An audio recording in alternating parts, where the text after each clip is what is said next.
2026년 1월 5일 월요일 새벽 기도입니다.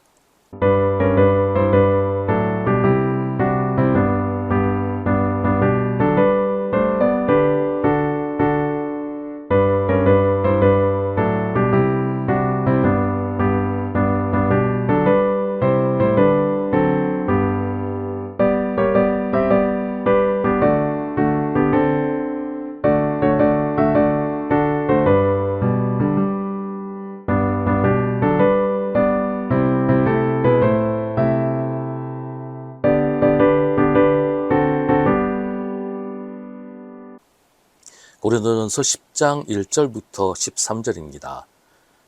형제자매 여러분, 나는 여러분이 이 사실을 알기를 바랍니다.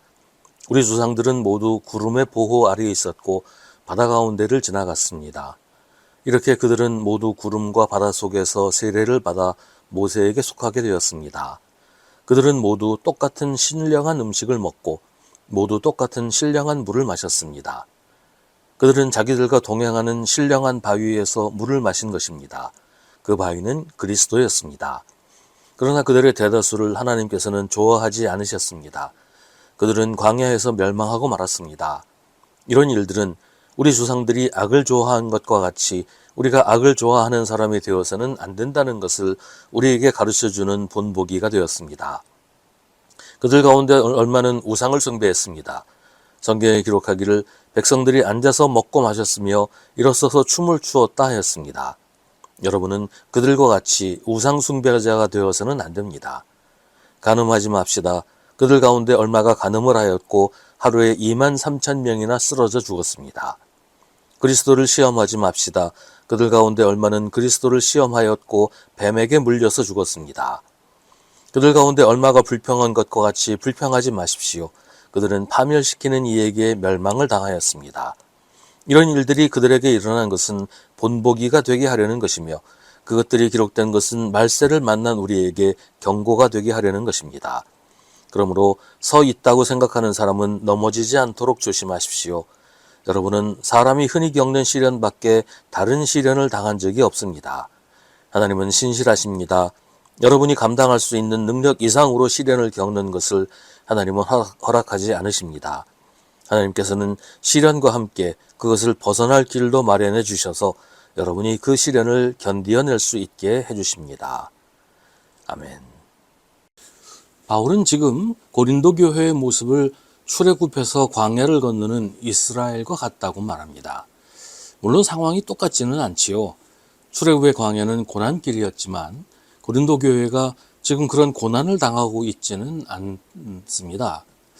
13절에서도 여러분은 사람이 흔히 겪는 시련 밖에 다른 시련을 당한 적이 없습니다. 라고 이야기하고 있어요.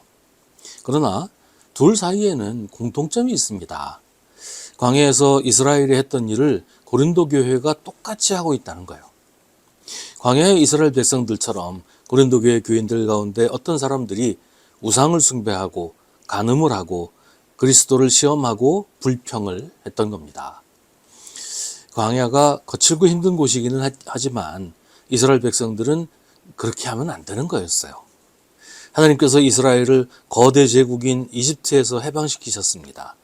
이집트에 10가지 재앙을 내리시면서 노예인 이스라엘 백성들을 해방시키셨습니다. 홍해를 갈라서 추격해오는 이집트 철기병을 수장시키시기도 했고 가는 길을 구름기둥과 불기둥으로 인도하셨습니다. 배가 고플 때는 먹을 것을 주셨고 목이 마를 때는 물을 주셨습니다. 먹을 것도 마실 물도 없는 광야에서 이스라엘 백성들은 하나님이 주시는 것으로 배불리 먹고 목을 축였습니다. 바울은 이스라엘이 광야를 건너는 동안 신령한 바위가 그들과 동행했다고 말합니다.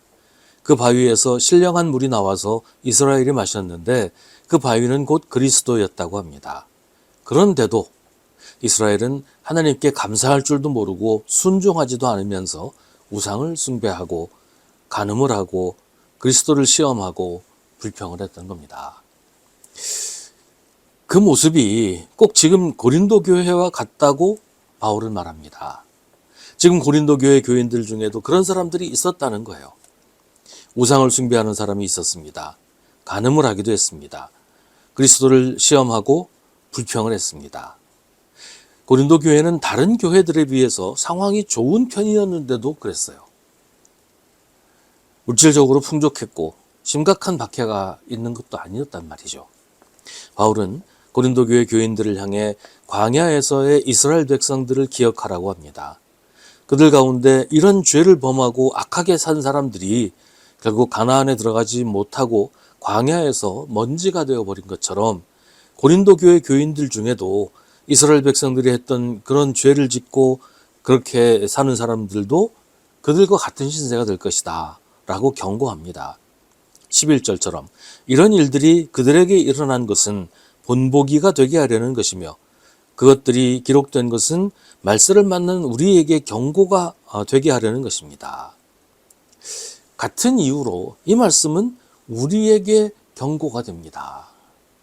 우리가 이스라엘 백성처럼 고린도 교회 교인들처럼 행하면 우리도 같은 결과를 맞이하게 될 것이라고 성경은 오늘 우리에게 경고하고 있습니다.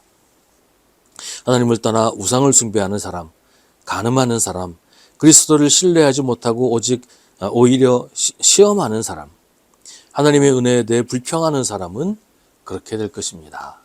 왜냐하면 그건 예수를 믿지 않는 사람들이 하는 일이기 때문입니다.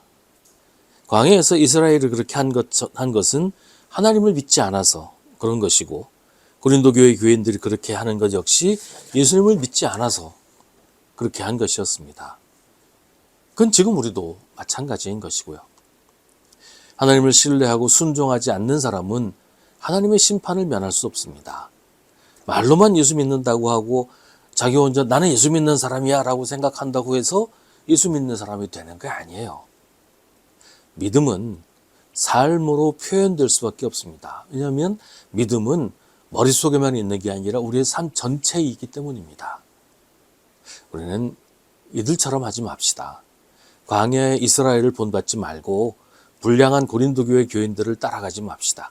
우리는 오직 하나님만 믿고 신뢰하며 예수님만 따라가야 합니다. 서 있다고 생각하는 사람은 넘어지지 않도록 조심하라고 오늘 성경은 우리에게 경고합니다.